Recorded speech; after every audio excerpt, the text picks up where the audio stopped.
Hello everyone and welcome back to my channel. First of all, I would like to kindly ask you to subscribe to my channel, to like, to enjoy and to comment my videos. So today, my special guest, I would like to sing her name because it's so... There is a famous song, Jolene, Jolene, Jolene, Jolene. Welcome, Jolene. Thank you for the warm welcome. So could you please introduce yourself? Yes, my name is Jolene, and I'm a very long-lasting language enthusiast, and I have been a language learner for my lifelong. I could say that, and I could give some details about this topic. Yeah. And I'm also on Facebook, and I have some interesting online contacts there. And Nice. with Olga, I have quite an regular email contact. Yeah, it's true. Yeah, we talk about languages and stuff, so it's interesting, right? Mm.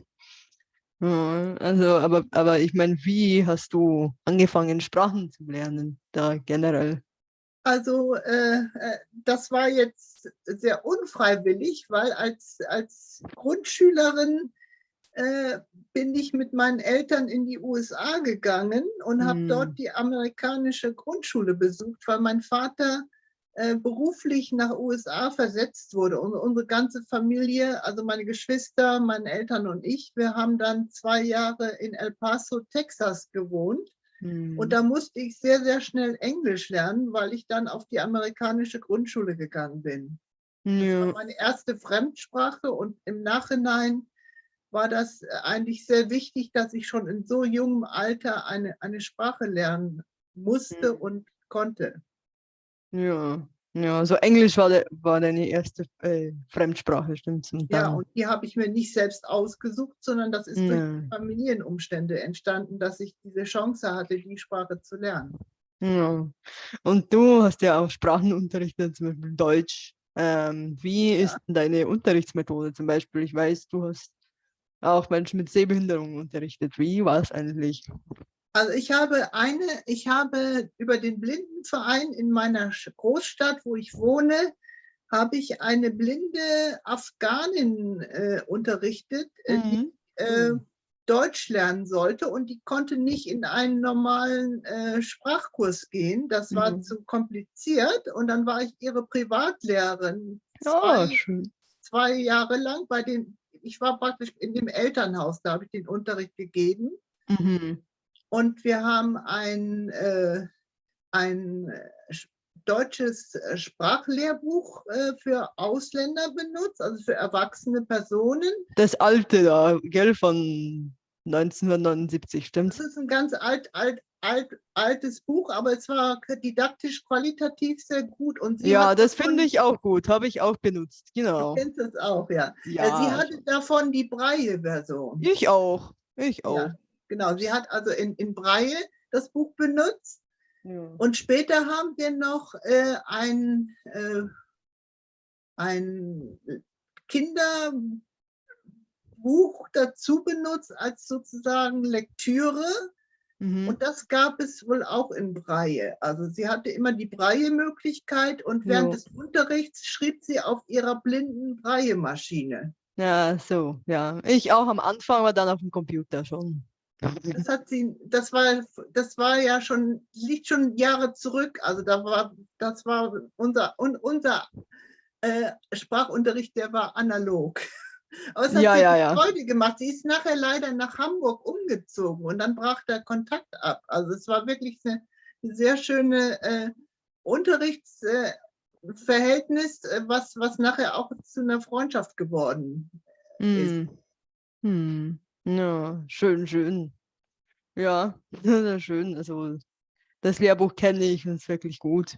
Ja, Ja. ja, ja, ja. Wir haben auch fast das Lehrbuch ganz durchgearbeitet. Also der Unterricht war immer 1,5 Stunden, und sie war sehr hoch konzentriert. Also sie war eine wunderbare Schülerin. Also das war wirklich auch sehr erfolgreich, weil sie sehr interessiert war und es war praktisch ihre einzige Chance, die sie hatte und die hat sie dann ergriffen. Ja. Ja. Yo sé que también hablas español, ¿cómo lo aprendiste? Español aprendí en la universidad. Ah, sí, muy En bien. la Universidad de la Ciudad Duisburg, Sí, sí. Gerhard Mercator Universität. Y en Duisburg aprendí francés, español, italiano Mm, y el español y italiano como principiante, sí. porque francés aprendí ya en la escuela, pero Ujú, español y italiano solamente como una persona adulta. ujú, ujú, ujú. Sí, sí. Pues muy bien. ¿Y cómo te fue? Pues, pues cómo era, por ejemplo, el curso de español, ¿te gustó? ¿Te gustó el sistema de, pues pedagógico? ¿Cómo lo Una enseñaban? cosa no me gustaba tanto. Ujú, Había en la Universidad de los Idiomas, se llama la romanística, sí, sí. y habían algunos cursos en el alemán. Ah, sí, wow. Ujú. No me gustaba No, para niente, porque no. preferisco cuando estudio los idiomas, estudiar los idiomas en el idioma que estudio y Sí, no sí, en sí, el sí. alemán. Sí, estoy de acuerdo porque yo también tengo una amiga que está estudiando esta romanística, como tú dices, y también con español como asignatura principal. Y ellos también tienen con poca frecuencia cursos en español mismo, pues tienen solamente en alemán. Y ella también pues se enoja un poco porque sí, tampoco no le gusta esto, ¿no? ¿Ya? Tú Tener cursos en alemán. puedes contar que eh, eh, el español, estudié el español de España Sí, sí. con la pronunciación de España, Mm, y nosotros teníamos lectoren y ujú. estos lectoren eran españoles. Sí, Por eso mi estudio tuve ninguna relaciones con Sudamérica. no. Sì, sì, sì. Va. So anche che stai praticando l'italiano, non Ya. so, giocando agli scacchi, comunicando con, Pues, sì, con gente, no? Con le persone. Sì, posso raccontare sì, sì, del mio italiano. sì. En la misma università ho Mm. studiato italiano anche, Mhm. eh, con l'islinguistica e anche con civilizzazione, Mm, le conoscenze del paese, della storia di Italia, per esempio. Eh, Però era anche una cosa en, el, en tedesco, la cultura de Italia en tedesco. mhm. Io preferisco anche apprendere questo in italiano, ma non, Certo. l'università non ha offerto questo. Va, E certo, certo. ora ho una buona amica Mm. con è una donna tedesca che ora ha 85, 80 Wow. anni, e con lei ogni 2 settimane la rincontro e noi parliamo italiano e noi leggiamo una rivista italiana assieme. Mm. Come si chiama questa rivista? Di che tratta? La rivista si chiama Intimità E Sì. la rivista è una rivista normalmente per le donne e questa rivista tema delle relazioni entre persone di una famiglia o una relazione amorosa o questi temi, il livello è il livello di questa rivista è molto adatto per il livello della mia amica io.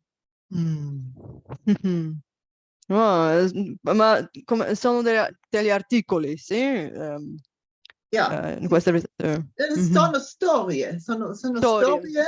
Sono storie, è una rivista con 10 storie e leggiamo una storia e dopo l'altra storia e la mia amica prepara i testi, lei cerca i vocaboli e poi assieme rincontriamo e parliamo italiano e lei dice, oh, questa parola ha questa traduzione. Oh, io domando, questa parola non conosco, come si dice in tedesco, per esempio. Ah, sì, sì, sì, sì, sì, sì, sì. Ma che bello, che bello. È un'ottima.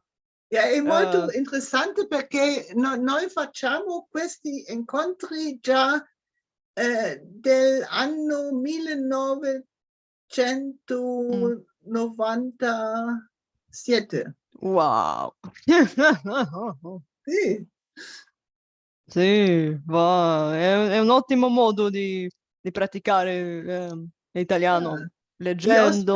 lo spero che questa donna arriva anche ad essere più vecchia. Con persone vecchie non si sa mai. No, no, ma speriamo, sì. Speriamo. Boah. En Nederlands is je lievelingstaal. Dat Hoezo? klopt. Waarom?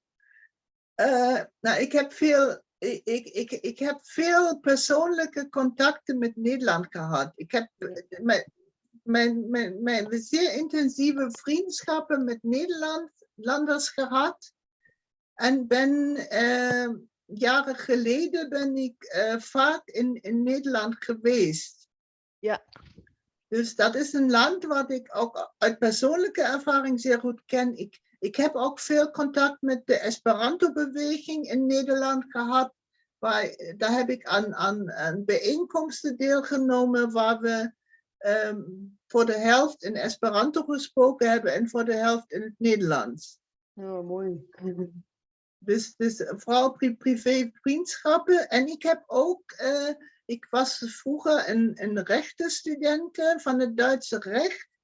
En ik heb ook bij de Leidse onderwijsinstellingen in Leiderdorp per brief een studie van Nederlands recht gedeeltelijk gedaan. Dus meer voor de introductie van het Nederlands recht. Nederlands recht, ja. Daar moest ik heel veel ook schrijven. En mijn studiewerk werd door Nederlandse docenten gecorrigeerd. Ik kreeg daar cijfers voor. En dat ging allemaal per postverkeer. Dus ik stuurde daar een brief naartoe met mijn opgave. En ze hebben me een brief met teruggestuurd. En dat was dan gecorrigeerd. En je kreeg daar cijfers voor. Ja, ja. Maar ja, wat leuk, wat leuk. En nu, hoe oefen je nu het Nederlands? Hoe? Ja. Ja, Nederlands. Ja, met jou bijvoorbeeld. Ja. Je moet mijn vroegere Nederlandse contacten vervangen, Olja. Oh, ja, echt. Ik ben blij dat ik jou heb, dat ik wel eens met jou kan schrijven. Oh, ik ben blij, hè. Ja, Maar lees je iets in het het Nederlands? is minder intensief, want zoveel contact hebben we niet. Maar ik vind het toch wel leuk dat het niet helemaal stopt met mijn Nederlands. Want dan ben ik treurig. Ja, nee, ik schrijf je en zo. Maar lees je ook iets in het Nederlands? Ik bedoel, boeken of, ja, ik weet niet, kranten. Vroeger, helaas niet zo. Want vroeger heb ik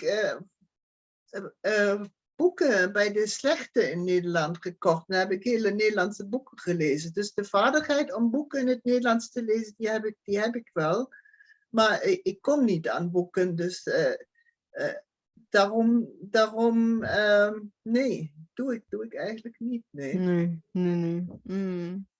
Ja, maar nu zijn we aan het einde van onze video. En dus mijn laatste vraag is het, ja, wat voor een advies kun je, ja, of wil je graag aan degenen geven die graag een taal zijn aan het leren of willen leren? Ja. Zal ik het advies in het Nederlands of In het Nederlands, geven? ja. Ik zal sowieso ondertitels doen, maken, dat oké, gaat goed. Prima, ja. De leermethodes van talen kunnen heel verschillend zijn. Men moet kijken op welke manier men het beste een taal kan leren. Het kan zijn, men gaat naar een cursus. Het kan zijn, men kijkt video's. Het kan zijn, er zijn veel apps. En dus die methodes die zijn individueel verschillend die geschikt zijn. Maar men moet eigenlijk altijd proberen om dat op een manier te doen dat men het taalleren leuk vindt. En dat het niet, zeg maar, saai of eentonig of zo wordt dat men snel iets gaat opgeven. Dus men moet proberen altijd te zoeken naar mogelijkheden die werkelijk interessant zijn en die de persoon zelf ook liggen. Ja, dat vind ik mooi. Ja, je hebt gelijk. Omdat de methodes zijn... Er is natuurlijk geen enige methode. Dat zijn heel verschillend. Ik heb veel in cursussen gezeten en in klasruimtes en zo. En voor mij was dat prima eigenlijk. Ik zat graag in een groep. Maar er zijn andere mensen en vooral ook bij polyglotten heb ik vaak daarvan gehoord dat ze zeer veel autodidactisch talenstudie doen. Dat iedereen wat iemand meer ligt. Yeah. But it was like a very nice piece of advice. So thank you for this interesting conversation. And yeah. It was my pleasure, and it was fun talking to you. And I hope my interview can inspire some other language learners for more language learning. Yeah, I hope so too. Yeah. So have a nice day, and we'll stay in touch. Bye-bye. Bye.